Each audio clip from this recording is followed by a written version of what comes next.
termasuk hal-hal yang sangat penting di dalam kehidupan. Dari pokok perkara yang harusnya menjadi sumber perhatian pada setiap muslim dan muslimah, yaitu bagaimana dia memperhatikan kondisi hatinya, menata dan menjaganya.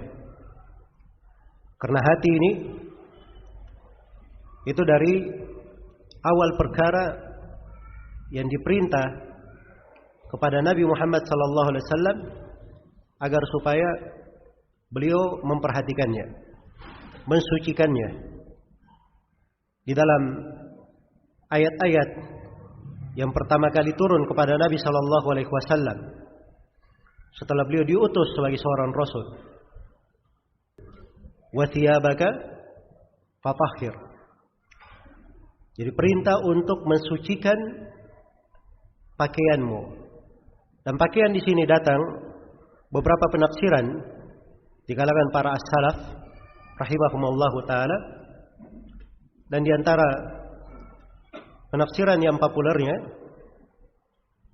dan ini yang lebih mencocoki konteks dari ayat, bahwa thiyabak bermakna hatimu, apa yang berada di dalam dadamu hendaknya kamu sucikan, kamu bersihkan.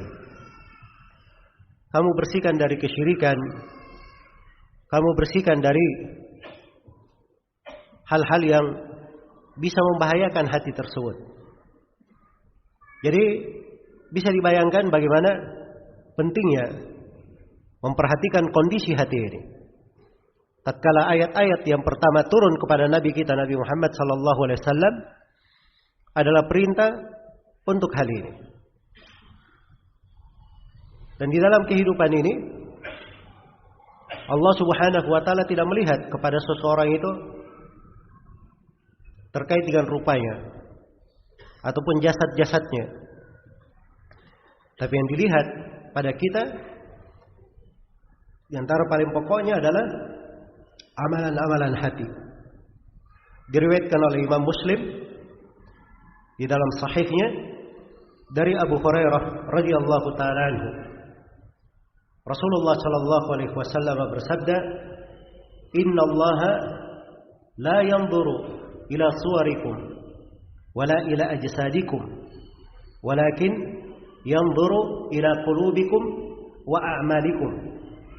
Sesungguhnya Allah tidak melihat kepada rupa-rupa kalian dan tidak melihat kepada jasad-jasad kalian, tapi Allah melihat kepada hati-hati kalian, melihat kepada hati-hati kalian dan kepada amalan-amalan kalian. Jadi tatkala dua hal ini menjadi sudut perhatian Allah Subhanahu wa taala pada seorang hamba, maka harusnya dia memiliki perhatian yang khusus di dalam kehidupannya. Dan ini dia jadikan sebagai salah satu amalan pokoknya di dalam menegakkan ibadah kepada Allah Subhanahu wa taala. Yaitu bagaimana dia selalu memperhatikan kondisi hatinya, menata dari keberadaan hati ini selalu di atas ketaatan kepada Allah Subhanahu wa taala. Hati itu namanya saja al-qalb dalam bahasa Arab. Al-qalb itu artinya suatu yang berbolak-balik. Di antara doa yang paling banyak dibaca oleh Nabi sallallahu alaihi wasallam, Allahumma ya muqallibal qulub, tsabbit qalbi ala dinika wa ta'atik. Ya Allah yang membolak-balikkan hati, teguhkanlah hatiku di atas agama dan ketaatan kepadamu. Iya. Maka Rasulullah sallallahu alaihi wasallam memohon agar supaya hatinya ditetapkan di atas agama. Dan beliau memohon dengan menyebut, ya muqallibal qulub, ya Allah yang membolak-balikkan hati. Iya. Itu dari keindahan di dalam berdoa. dari keindahan di dalam berdoa. Seorang itu ketika dia berdoa kepada Allah, dia menyebutkan nama dan sifat Allah terkait dengan doa yang akan dia panjatkan. Kalau dia minta rezeki misalnya,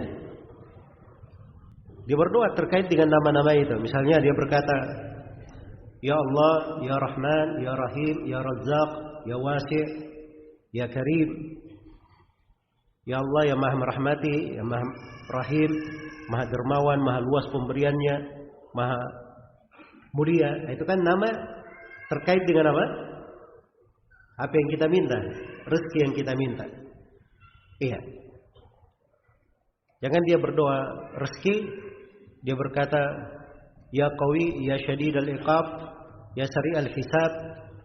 Ya Allah, yang Maha kuat, yang Maha keras siksaannya, yang Maha segera hisabnya, berilah rezeki kepadaku. Itu tidak nyambung doanya. Jelas ya? Nah, itu bukan etika di dalam berdoa. Doa itu seorang memanjatkan apa yang dia minta kepada Allah, dia sebut dengan nama-nama dan sifat-sifat Allah yang mencocoki apa yang dia minta. Nah itu subhanallah, bahasa yang dipakai oleh Nabi luar biasa. Ya muqallibal qulub. Ya Allah yang membolak-balikkan hati. Hati itu bukan di tangan kita. Hati itu di tangan siapa? Di tangan Allah Subhanahu wa taala. Iya. Tsabbit qalbi, tetapkanlah hatiku. Teguhkan hatiku. Ala dinika wa ta'atik, di atas agama dan ketaatan kepada Engkau. Jadi mohon kepada Allah supaya diteguhkan hatinya di atas agama dan ketaatan.